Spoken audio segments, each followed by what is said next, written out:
Welcome into another season preview edition here where we're going to cover Manchester United here on the Fox in the Box podcast here. Cody, Ole at the wheel.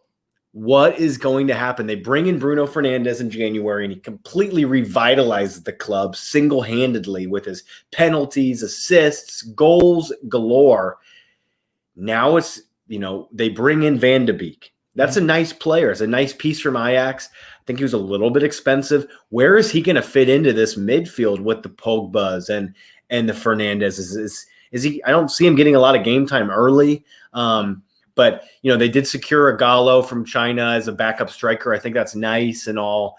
Do we see this team? Are they ready to push for the title? Because they in the second half of the season since Fernandes, I believe they would finished first in the table, like above just about everyone. And can they sustain that for an entire season? We know about some of the Harry Maguire drama that went down at Mykonos, and it was a complete issue. It's a concern right now because he is the captain of their club. And, I just don't know what to really think about United. They're a tough team for me to gauge right now. Do I think that they could compete for the title? I think it's still a little early. Do I think that they're securely, like safely in top four talk? Yes, but they're minus 240 right now to finish in the top four. That's not a price I'm willing to lay at all. No chance. And they're 14-1 to hoist the thing. So yeah, they're not hoisting anything this year. And as far as the Premier League title goes, I do think it's between them and Chelsea for that third spot. I have them just behind Chelsea, just behind them. It's interesting. It was just tough for me because I almost flip-flop it every day. I'm going to be honest with you. Because this United team, since Bruno Fernandes came over, they're a different team. Mason Greenwood is the best young player in the Premier League. It's two-footed as it gets. Hit it with the left peg or the right. Take your pick, and he'll put it in the back of the net. Martial, wow.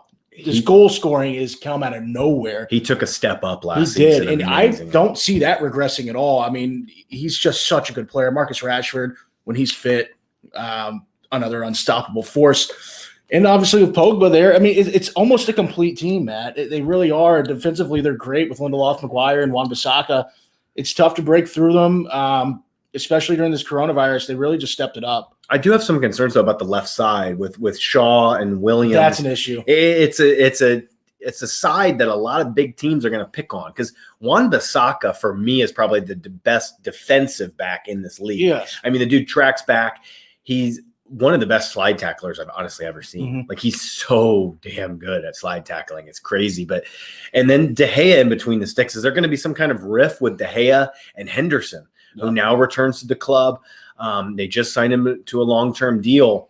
That's going to be interesting. You can't sit Dean Henderson on the bench for the whole season. I would play him. I would play him too. Immediately. I would too. I would play Henderson until he had a problem, and then I would bring in the veteran. Yeah, I think De Gea will start, but he's going to have a very short leash. If he pulls the shit he pulled last year, he's going to get yanked out of the post, and you're going to see Henderson right in there. That's a lot of drama that a big club doesn't want to go through, as you know. I mean, goalkeeping drama is a problem. And De Gea is on such high wages, they have to put him out there, Matt. They can't afford not to almost. He's the most expensive player in this league. Yeah, and with me, I wouldn't be shocked if Bruno Fernandes makes a run at PFA Player of the Year this year. Yeah, I really wouldn't. I'd have to look up the odds on that. We're going to get to our futures pod here after we cap these teams, but I can really see him pushing for that. If he has any sort of production like he did last year, he's right there with Kevin De Bruyne as the best player in this league. Yeah, I agree. I think he's right up there in the Mane, De Bruyne, Fernandes. Who else really? Maybe a Werner or a Havertz potentially. Yeah. Don't count out Adama Traore. I'm just kidding. So for this team, I mean, they're one of those that are kind of I'm on the fence a little bit with United, and we don't have to talk about them for the next week or so really because they don't start off the season because their season last season went. How many times am I going to say season? But it just went forever.